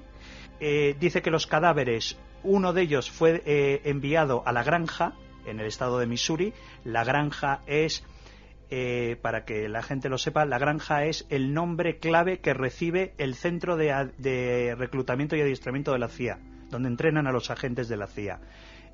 Y otro lo llevan al estado de Virginia. Hay otro de los cuerpos que lo llevan al estado de Virginia, al departamento de guerra, a la unidad de guerra bacteriológica. Yo te he traído el primer documento del Majestic 12, que tiene 22 páginas.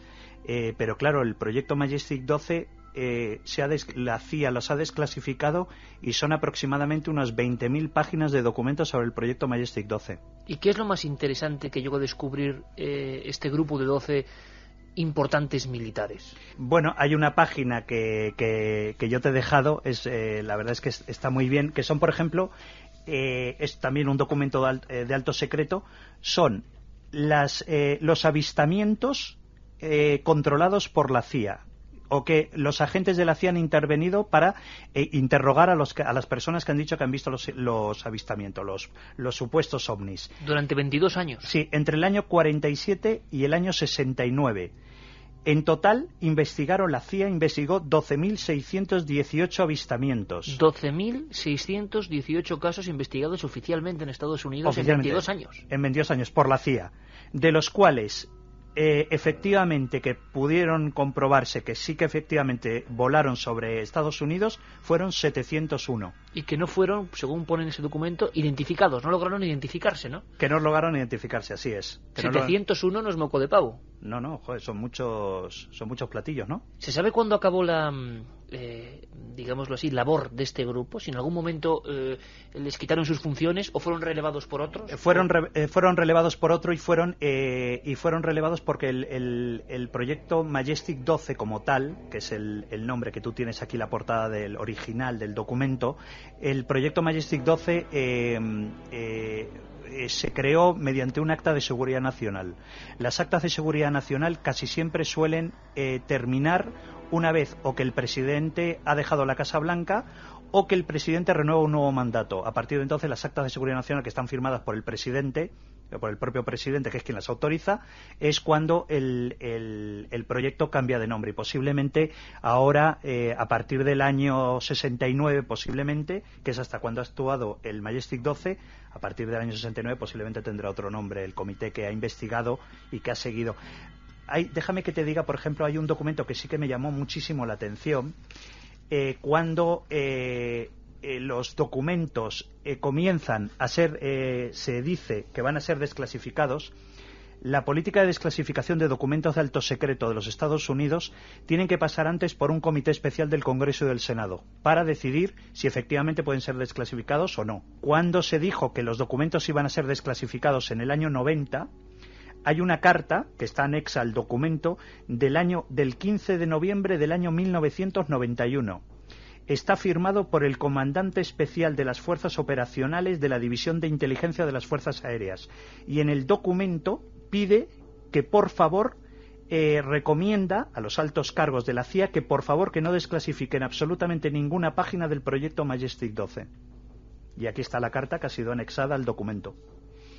¿Crees que la CIA, entonces, tuvo información fidedigna de la existencia de ovnis, y lo dejamos ahí, en ovnis, surcando nuestro espacio aéreo, el espacio aéreo americano? Bueno, es más, yo voy mucho más allá. Este documento oficial de alto secreto de Majestic 12 que tienes tú en las manos te viene a demostrar no solo que la CIA tenía constancia de que existían los ovnis, sino que es que hacen una autopsia a 4 cuerpos que el forense que pertenece al departamento de la CIA reconoce que oficialmente él está en el documento escrito la palabra extraterrestre. El propio forense dice que puede ser un cuerpo biológico no reconocido en la Tierra o un extraterrestre. Y utiliza la palabra extraterrestre. Además es muy curioso porque le ponen entrecomillado, como para resaltar de que es un extraterrestre y de que él, como forense médico de la CIA, no reconoce el sistema, que las partes interiores del cuerpo, que en un primer momento, a la primera vista, podrían ser parecido al sistema, que no tiene nada que ver con el cuerpo humano. Por eso él define, le da, digamos, un cierto aire científico, diciendo que puede ser un cuerpo biológico no reconocido. Lo dejamos ahí, Eric. ¿Qué fue de esos cuerpos? ¿Dónde están? ¿Se trató de una maniobra de desinformación? Desde el año 47. Desde el año 47. ¿Y qué habrá ocurrido después? Seguiremos investigando, Eric, como siempre. Un abrazo y muchísimas gracias. Gracias a vosotros. La otra realidad. Milenio 3. En la cadena SER.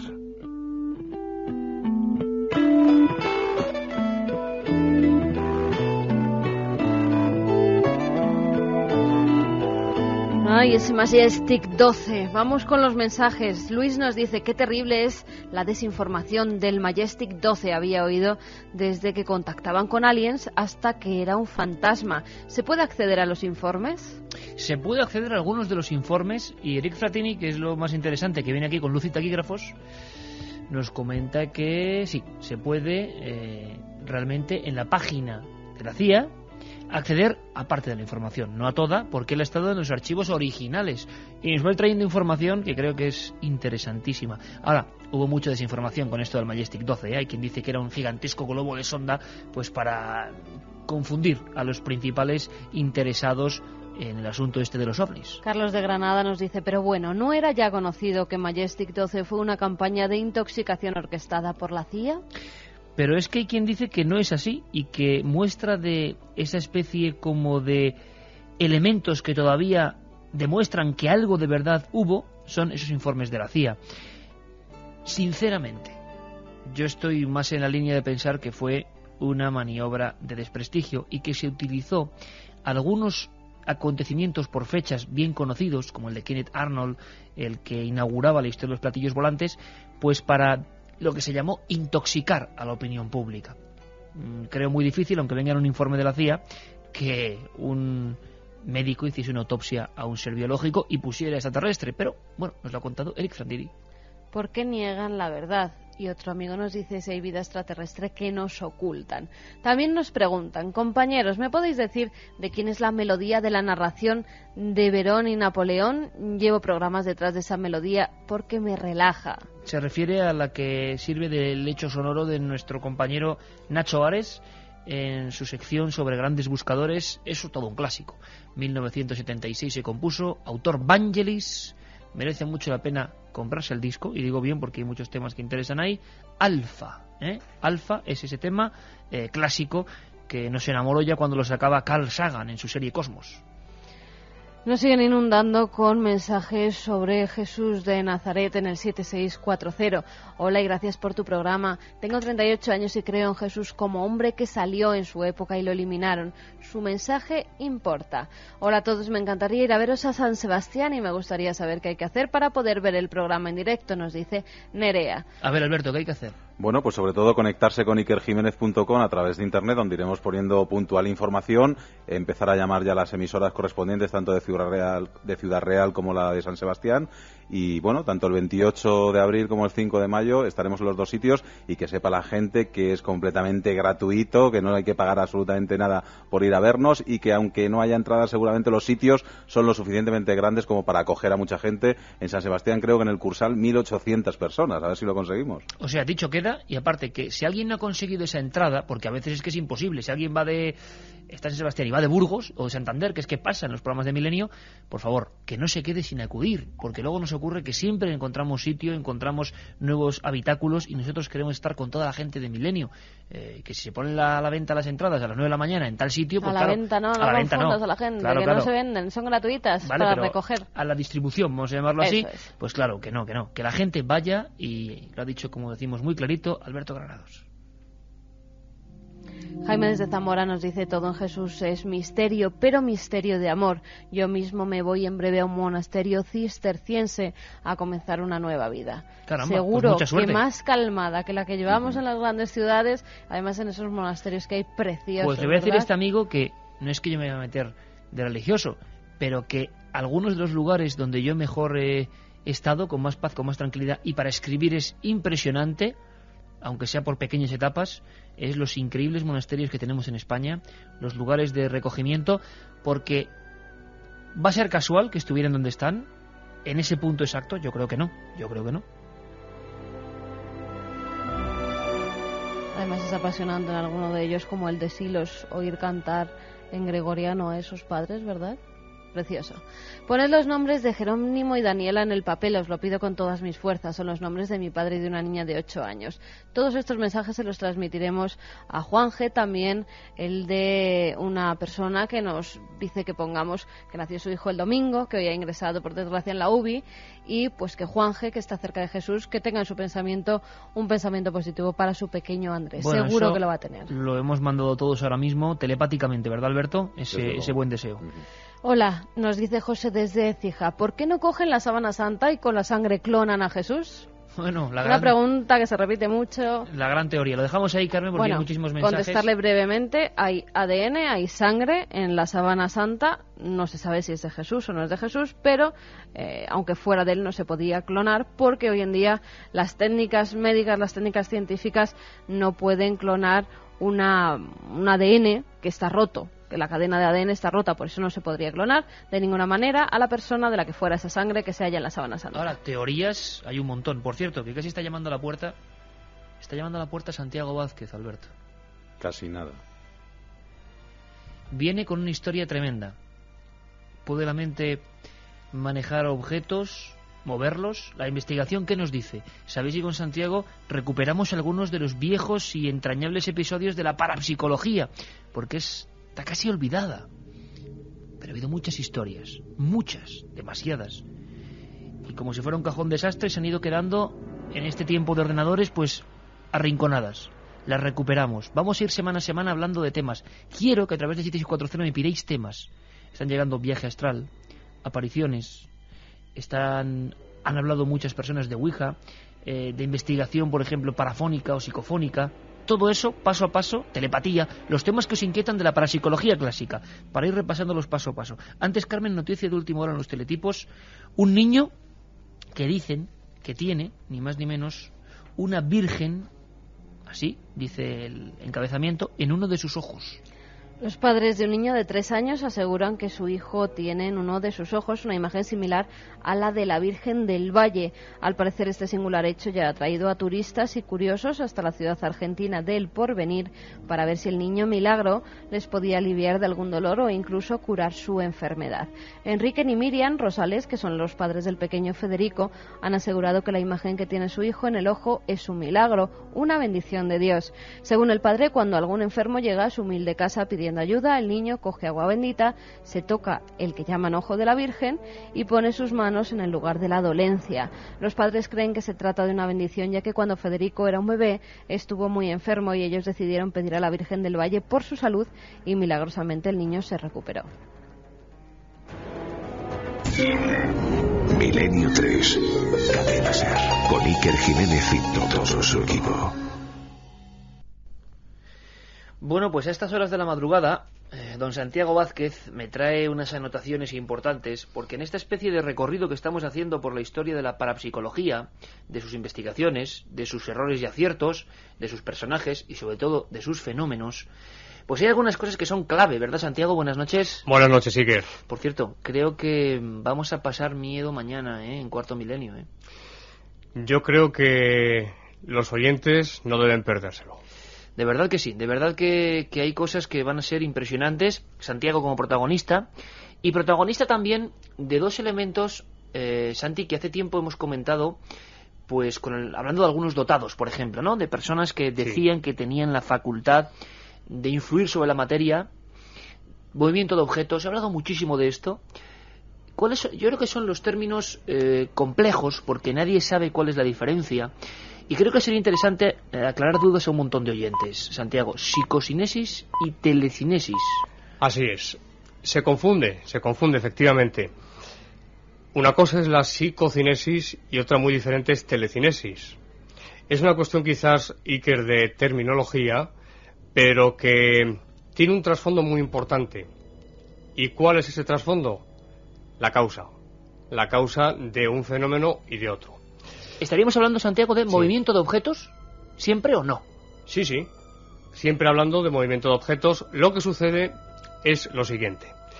La psicocinesis solamente se debe aplicar ese término que ya para empezar no es correcto, porque estamos prejuzgando respecto a la causa que provoca el fenómeno.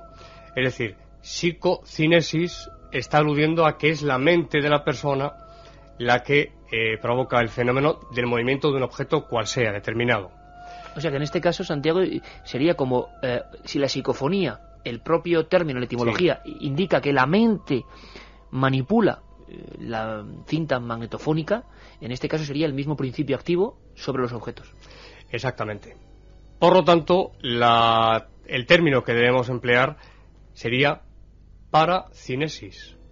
El término para es al margen, junto a, al lado de, con lo cual ahí no estamos prejuzgando respecto a la causa del fenómeno, porque realmente no se ha demostrado, como tú bien sabes, Iker, que realmente una persona con la mente pueda no solamente mover objetos, sino como en el famoso caso de Uri Geller, por ejemplo, entre otros muchos, alterar la materia. Eso es una hipótesis que no se ha comprobado. Sin embargo, la leyenda urbana, mucha gente cree que sí científicamente, no sé por qué se cree esto, Santiago, quizás la deformación de las leyendas o que se ha demostrado en laboratorio en alguna ocasión, que la mente humana puede mover objetos. Efectivamente. Mira, hay unas experiencias, yo creo que son el ejemplo más claro, el paradigma de lo que es la psicocinesis en laboratorio, que son las experiencias que se realizaron hace ya unas cuantas décadas con Nina Kulakina, una dotada rusa, que efectivamente hay filmaciones extraordinarias que se conservan hoy en día, en las que Nina, después de sesiones de hasta 2, 3 e incluso 4 horas, poniendo voluntad para que se moviesen, todo hay que decirlo, objetos pequeños como cuáles, capuchones de bolígrafo, cerillas de palo. Este es un dato interesante porque también se aludió a que podía ser el magnetismo de la persona. No, Nina también movía cerillas de palo, con lo cual ahí la hipótesis queda totalmente descartada. También hacía oscilar una brújula. Eso se comprobó en laboratorio. Pero, ¿qué ocurre? Que no se puede descartar que en ese momento esté actuando lo que se denomina un demonio de Maxwell. ¿Demonio de Maxwell? Exactamente, es decir, que haya una causa ajena, en este caso a Nina Kulakina, una causa ajena al sujeto, y que realmente no sea Nina la que esté moviendo el objeto, sino que sea esa causa ajena. ¿Y de dónde surge ese nombre, Santiago? ¿Y por qué demonio? Ese nombre lo puso el profesor. En alusión, bueno, pues a un fenómeno, como ocurre, por ejemplo, pues en la Ouija, de suplantación de identidad.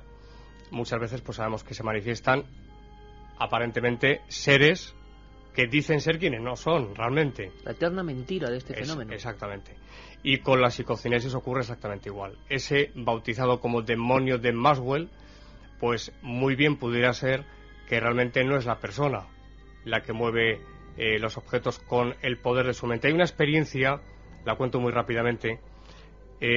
Un grupo de importantes científicos se reúnen en París y había un dotado al que se le colocan unos electrodos en la cabeza. Por ahí andaba nuestro querido profesor. Y entonces el conde de Mancini, director del Instituto de Investigaciones Parafónicas o Psicofónicas de Roma, le invitó a esa experiencia. Le dice, venga usted, profesor, que va a ver cómo una persona es capaz de mover un tren eléctrico con el poder de su mente. Efectivamente, pues ahí estaba en una habitación el dotado con unas conexiones, unos electrodos conectados al cerebro, y después de un buen rato aquel tren eléctrico al que estaba conectado el sujeto, mediante electrodos, se desplazó un poco por la vía. La pregunta fue clara y evidente. ¿Cuántas veces se ha tenido que amplificar la potencia? Y la respuesta del conde de Mancini fue 800.000 veces.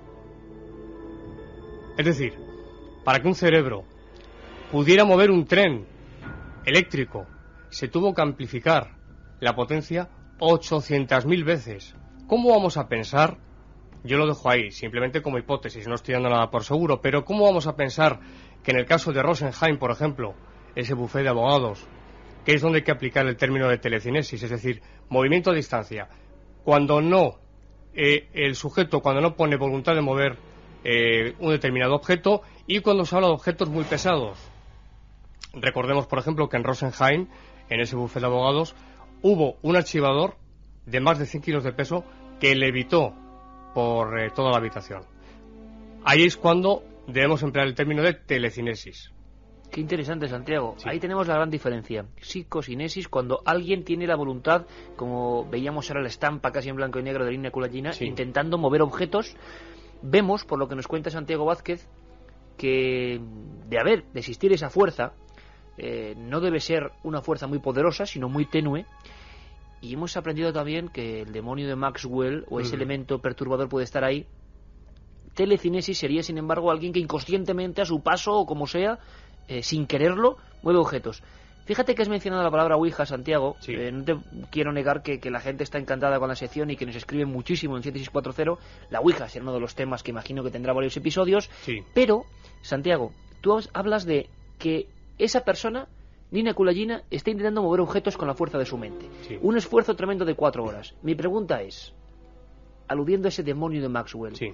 ¿alguien en esos esfuerzos, alguien dotado, puede abrir ciertas puertas o generar cierto entorno que sin ser ya él puede ser aprovechado por otras causas? ¿Abre esa puerta? Exactamente, esa es la clave.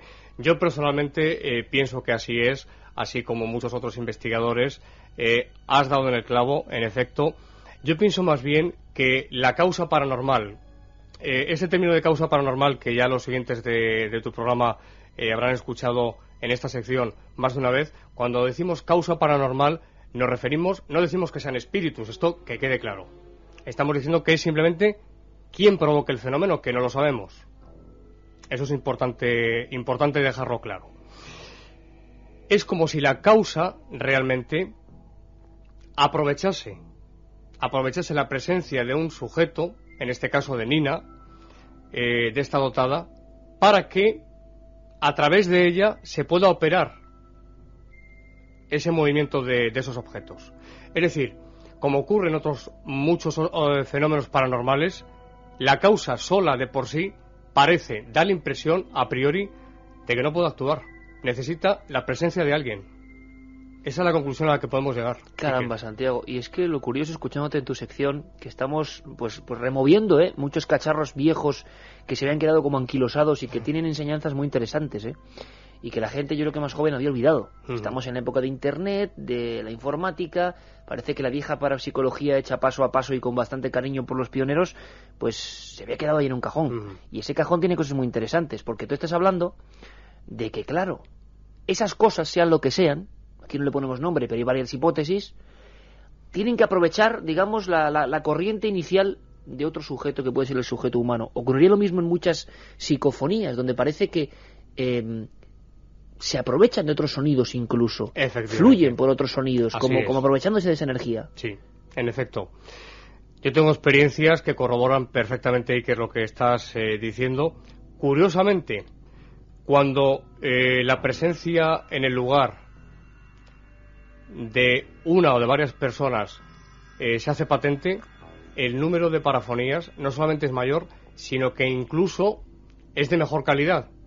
Sin embargo, cuando hemos utilizado la caja sorda, hemos utilizado otros sistemas de aislar el micrófono, el micrófono se ha quedado totalmente solo porque nos hemos marchado del lugar, el índice de entradas de introducciones paranormales ha disminuido. Notablemente, notablemente. Hay que analizarlo en otra sección eso, Santiago. Cuando quieras. Sí, antes de despedirnos por hoy, me gustaría hacerte una pregunta que es lógica. Sí. En tu vertiente como investigador, que ha estado en muchos lugares, que ha examinado casos de psicocinesis o telecinesis que para ti han sido interesantes, reveladores, o no te has encontrado con elementos importantes. En cuanto a personas que pongan voluntad, una voluntad, como en el caso que hemos comentado de Nina, de 2, 3, incluso 4 horas, que perdía varios kilos de peso, yo personalmente no me he encontrado con ninguna persona que haya sido, no ya que se haya puesto a hacer eso, sino que no haya sido capaz de mover algún objeto. Yo, sinceramente, Iker, tengo mis dudas. Santiago, como siempre, muchas gracias. Gracias a ti, Iker. Milenio 3, Cadena SER, con Iker Jiménez y todo su equipo.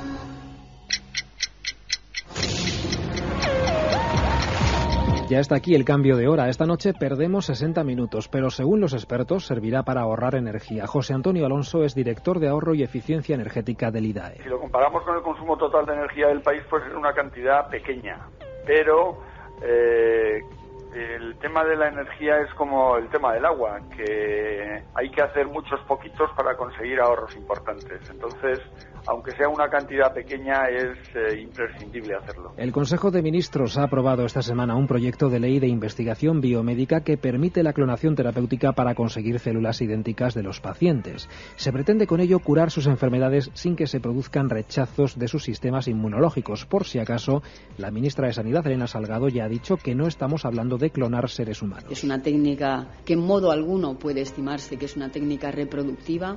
Es, por supuesto, únicamente una técnica de investigación, pero además de eso, se generan un conjunto de células, como digo, a partir únicamente de una transferencia de núcleo de una célula a un ovocito. No hay, por tanto, ninguna creación, en este caso, de un embrión humano. La NASA ha recibido las primeras fotografías enviadas por la sonda de reconocimiento orbital de Marte. Se trata de imágenes de alta resolución que la Agencia Espacial Estadounidense ha calificado de asombrosas. Uno de los objetivos de la sonda es determinar posibles lugares de descenso para otras naves que serán lanzadas hacia el planeta rojo en las próximas décadas. También estudiará la composición atmosférica y la existencia de agua subterránea y minerales en Marte.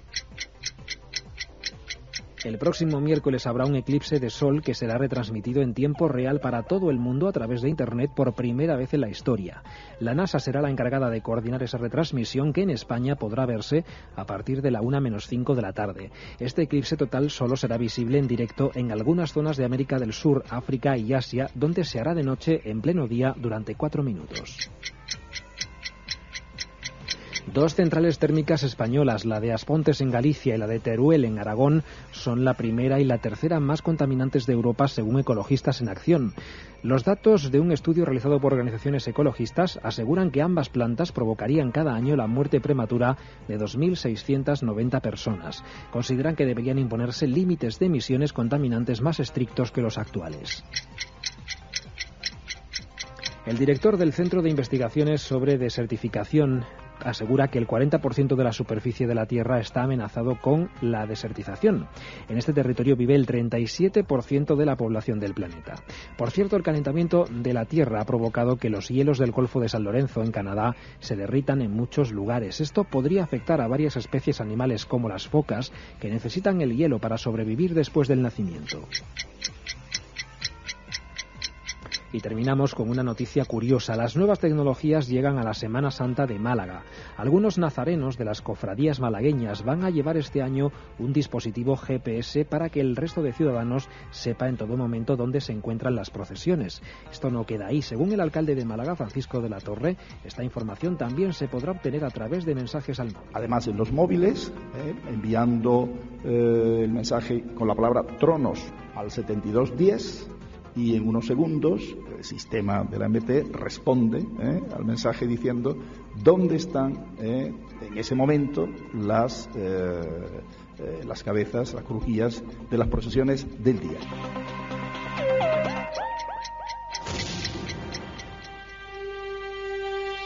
Milenio 3 en la SER.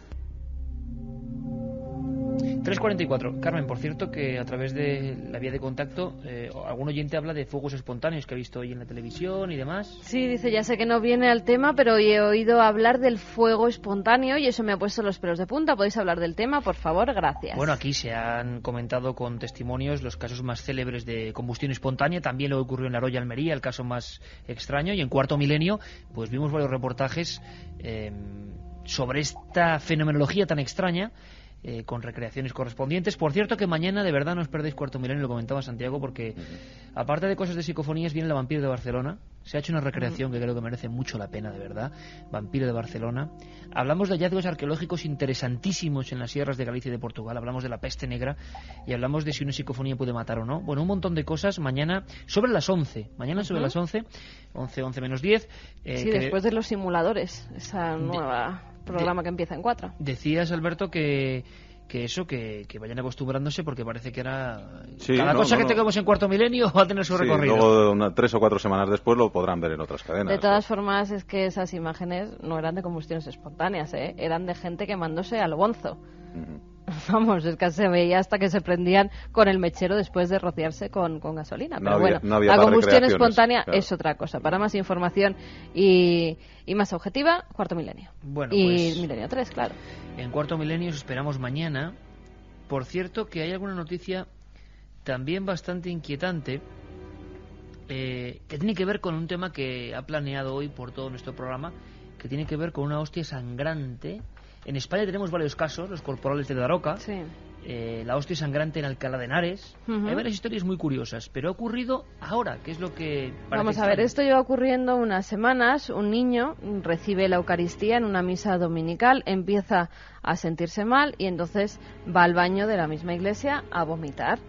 Los ayudantes de la iglesia recogen esa hostia consagrada, se la entregan al sacerdote que en esos momentos estaba dando la misa, el padre Macbuana. La pone en un vaso de cristal ese sacerdote con agua para que se disuelva y así acabar con ella. Sus ayudantes solo vuelven a ver el vaso el domingo siguiente y se percatan de que en ese vaso hay algo parecido a un coágulo de sangre. Bueno, entonces esa hostia es llevada a un laboratorio. En ese laboratorio los científicos, a cargo de los doctores Frank Doe y Marcy Brown, llevan a cabo varios procedimientos sobre ella y dicen: nuestra conclusión es que el objeto es una combinación de hongos y colonias bacteriales incubadas dentro del ambiente acuático del cristal durante el periodo de 4 semanas en el cual fue el almacenado del aire libre. Bueno, que al parecer una especie de hongos que se han quedado en esa hostia consagrada han hecho que tenga apariencia de una hostia sangrante. Pero los fieles dicen que esto no es así, que los científicos no tienen ni idea y todo el mundo va a la St. James Catholic Church en Ocklack, en la diócesis católica de Dallas, y allí están yendo cientos de fieles a orar delante de esta hostia sangrante, que dicen que es un milagro. Bueno, la ciencia contra la fe. Las hostias sangrantes que ocurrían también cerca de Fátima, en Leiría, varios casos, ¿no? De un elemento como un poco violento, ¿no? Unas formas consagradas que emiten sangre. Sí, parece que sangran, pero en realidad parece ser que se ponen como marronáceas y a veces pues eso es confundido con un milagro. Bueno, ahí está la fe y la ciencia, como siempre, que los fieles van a seguir orando dentro de la iglesia y delante de esa hostia sangrante, y en cambio la ciencia dice que tiene una explicación completamente racional. Por cierto que pedimos ayuda porque hay un hospital, el Manuel Lois de Huelva, del que nos está llegando mucha información. Queremos tener más ayuda. Ahora lo comentamos, porque los hospitales son lugares siempre siniestros, desde luego no por los trabajadores ni por la gente que hace su magnífica labor, pero sobre todo los abandonados o donde ha habido mucho dolor, pues, hombre, parece que dicen algunos que hay experiencias paranormales. Los compañeros del cine, Carmen, hacen un recorrido, se estrena una película que tiene que ver con hospitales y con misterio, con muerte, con una web donde se dan personas para que sean martirizadas hasta la muerte por $10.000, bueno, una serie de cosas. Nuestros compañeros creo que han recorrido la historia de los hospitales del miedo. Tema interesante. ¿Vamos a proyectarlo? Vamos con ella. Buenas noches, Iker. Saludos a todos los oyentes de Milenio. Empezamos el cine dentro de un momento y una de las películas de las que les vamos a hablar va a ser The Hostel. Es una película de terror que fascinó a Tarantino cuando conoció al director de esta película en el Festival de Sitges y le dijo que por favor escribiera ya el guión de una historia que le contó basada en la posibilidad de una página web en Tailandia donde ofrecían algo terrible. Pagando $10.000 podías matar a una persona. Una persona se dejaba asesinar a cambio de ese dinero con el que su familia podría vivir durante 5 años. Este es el punto de partida de Hostel. Es terror hospitalario. Hay un psiquiátrico en el que realmente se pasa miedo en esta película. El último hospital que habíamos conocido en este plan fue hace 6 meses, en la película Frágiles, donde estaba Calista Floja, y le hemos pedido a nuestra compañera Pilar García Siso que nos hiciera una propuesta de películas donde la medicina y los hospitales son un elemento esencial del terror. Así que preparen lápiz y papel, si lo tienen ahí en la mesilla, a mano, porque aquí hay una serie de películas con las que uno no se siente muy cómodo yendo a un hospital. Por el juramento hipocrático, un médico promete, entre otras cosas, intentar salvar vidas, pero en ocasiones el cine nos ha demostrado que no siempre se respeta esa promesa, y a veces empieza por no respetar la propia vida, como vimos en la película Línea Mortal, donde unos jovencísimos Kevin Bacon, Julia Roberts y Kiefer Sutherland son unos aventajados estudiantes de medicina que literalmente se mueren por saber qué hay precisamente detrás de la muerte.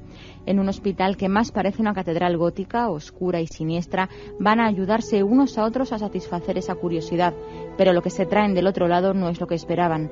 Ha llegado el momento de reconciliarse con su pasado para que no les pase factura cuando mueran de verdad.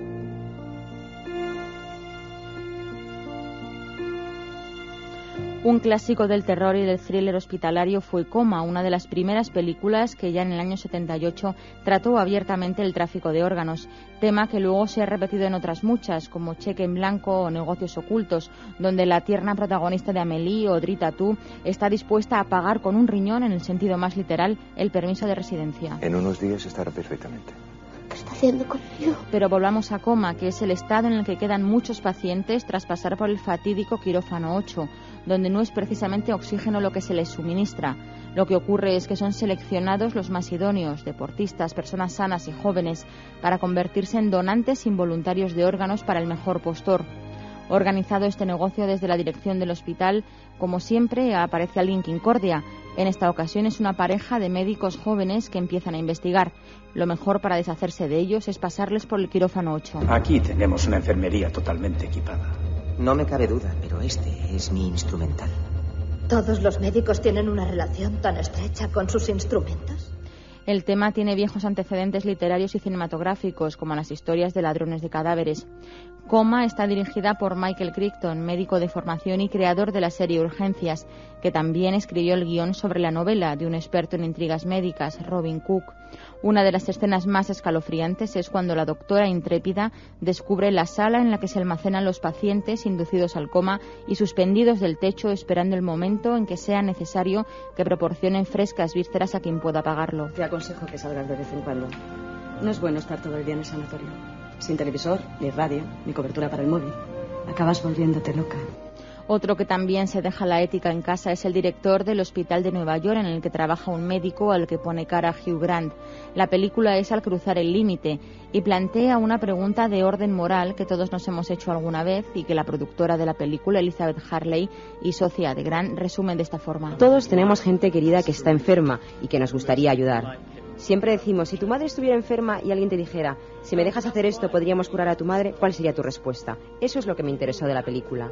A lo que se refiere esta actriz y modelo metida a productora es a investigar con humanos, mendigos secuestrados de las calles a los que nadie va a echar de menos. No consta que han entrado en un hospital, por lo que la policía jamás les buscará allí. Jim Hackman es el cerebro de esta investigación que pretende devolver la facultad de caminar a quien por una causa u otra la ha perdido. Necesito experimentar con humanos. Es la horrible verdad.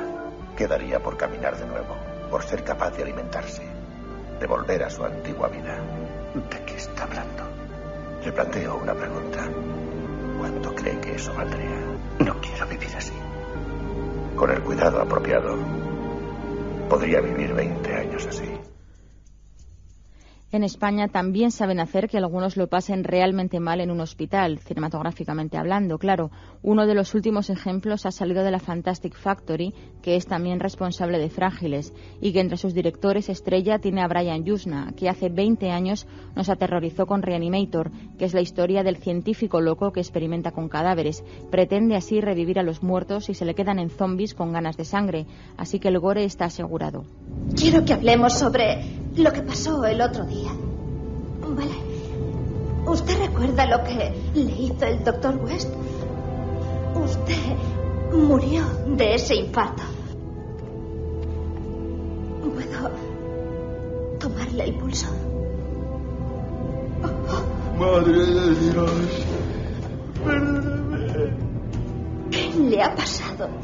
Reanimator fue un éxito de taquilla que dio lugar a un par de secuelas. 2 décadas después, el visionario está en la cárcel, pero le ha salido un admirador, con lo que la continuidad de su obra está asegurada.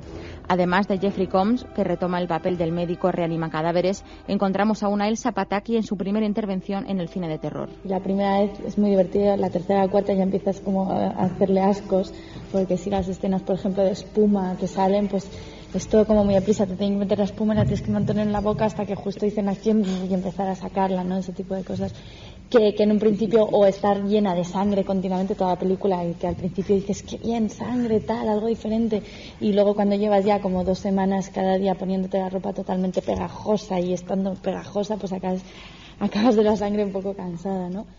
Pero no solo el terror y la angustia viven en los pasillos de un hospital. Los guionistas han considerado que en ocasiones es el escenario ideal para plantear situaciones límites pero sin componentes fantásticos, algo que le puede pasar a cualquiera, o casi a cualquiera. En Medidas desesperadas, Michael Keaton pasa de ser un peligroso recluso con varios muertos en su haber a tener en jaque a uno de los policías más honrados de la ciudad, Andy García. De perseguidor pasa casi a protector de esta mala bestia, porque ironías de la vida, y sin ello no habría película, resulta ser la única persona que puede donar médula para salvar al hijo del policía. Entre unas cosas y otras, Keaton destroza medio hospital e incendia lo que ha quedado en pie.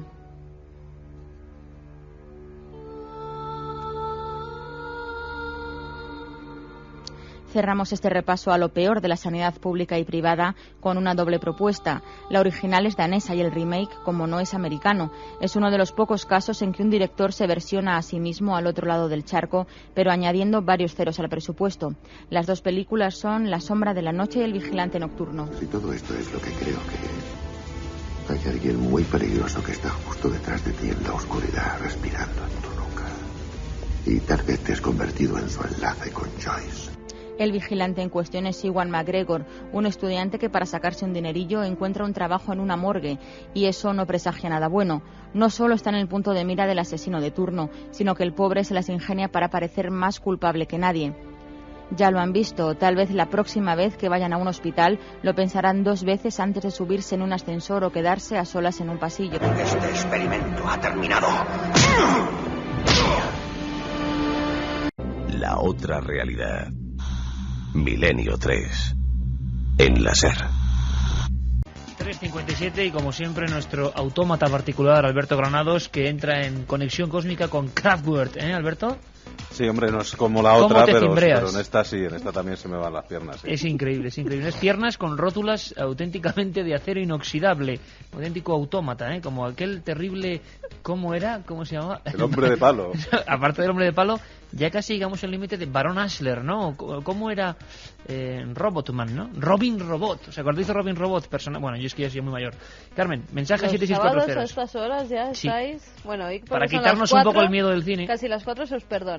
El lunes la 2 emitió Platillos Volantes, coloquio incluido, inusual por la temática. Iker sale en los créditos, nos dice Luis. Sí, porque Óscar Aybar, ese gran amigo que ahora está rodando con Segura, pues resulta que, bueno, pues se basó en el libro Enigma sin resolver, en mi primera obra, para, bueno, acercarse al suicidio de 2 ufólogos en Tarrasa, y compartimos muchísimos buenos momentos y bueno, fue una experiencia muy bonita, una gran película para mitómanos, eso sí, ¿eh? Y fijaros, porque no solo en los créditos, hay una escena en la que se le ve por ahí también a Iker. Sí, vamos a ver si la podemos parar algún día en el programa. No, mejor como esas escenas que sale la cara en El Padrino. Voy a contar un secreto muy rápido, es que lo hice tan mal que suprimieron mi escena. Eso sí que es suprimieron el diálogo, pero sale, la cara sale en unos segundos. Alberto, debuté en el cine y suprimieron mi escena. A ver si podéis comentar algo de la parapsicología más antigua, los mediums que hacían aparecer espíritus vomitando niebla. Sí, los ectoplasmas y aquellas historias. Me interesa mucho el tema de la telequinesia y el de las alteraciones espaciotemporales. ¿Podéis dedicarle un programa a cada uno? Gracias. Por supuesto que sí, lo haremos. Tomamos buena nota. Y que no hay tiempo para más, Carmen, fíjate, no me había dado cuenta. Como es una noche de espacio y tiempo deformado, mañana en Cuarto Milenio, sobre las 11 menos 10. Nos vemos dentro de 6 días aquí en la Nave del Misterio. Un abrazo a todos. Iker Jiménez, Cadena SER.